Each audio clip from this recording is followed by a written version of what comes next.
KEC PS లిమిట్స్లో వెగడపల్లి గ్రామంలో 11వ తారీఖు నైటు ఒక దాడి జరిగింది.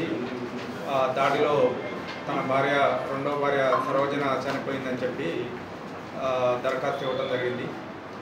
ఇందులో ఈ చల్లా శ్రీనివాసరెడ్డికి మొదటి భార్యకు 3 కొడుకులు ఉంటారు, 3 పిల్లలుంటే అందులో 2 చనిపోతారు. ఒక భూపాల్ రెడ్డి అనే అతను ఇప్పుడు ఉన్నాడు, అతను భార్య పిల్లలు ఉన్నారు. అతని వాటా కింద కొంత భూమి దాదాపు ఒక 10 ఎకరాల వరకు అతని వాటా ఉంది. అతను వ్యవసాయం చేసుకుంటూ జీవనం కొనసాగిస్తాడు. ఈ శ్రీనివాసరెడ్డి మొదటి భార్య చనిపోయిన తర్వాత మళ్ళీ రెండవ వివాహం చేసుకోవటం జరిగింది. ఈ రెండవ వివాహం చేసుకున్న తర్వాత అతనికి మళ్ళీ 2 అమ్మాయిలు ఉన్నారు. ఈ 2 అమ్మాయిలకు కూడా పెళ్లిళ్ళు చేసి వాళ్ళకి వాళ్ళ వాటాలు పంచి ఇవ్వటం జరిగింది.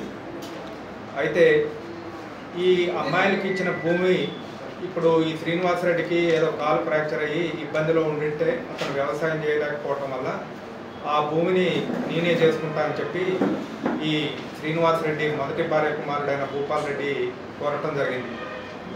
దాని మీదట అతను చూచాయిగా ఓకే అని చెప్పగా అతని ఇప్పుడు రెండవ భార్య పిల్లల భర్తలు వచ్చి నువ్వు కాదు మేము చేసుకుంటాం అని చెప్పి వాళ్ళకి ఇచ్చిన ఆర్గ్యుమెంట్ అయింది.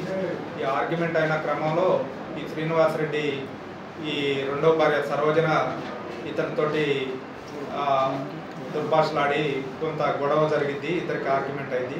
ఈ ఆర్గ్యుమెంట్ అయిన క్రమంలో ఇతను భార్య పిల్లలు కూడా ఇతని పుట్టింటికి పోయినప్పుడు ఇతను ఒక్కడే ఉంటాడు ఇంట్లో. ఇతను ఈమెను చంపాలా అని చెప్పి ఒక పథకం ప్రకారం ఒక గొడ్డలు తీసుకొని ఆమె బయటికి వెళ్ళి వస్తుంటే గేట్ దగ్గర కాపు కాసి గొడ్డలతోటి అటాక్ చేయడం జరిగింది.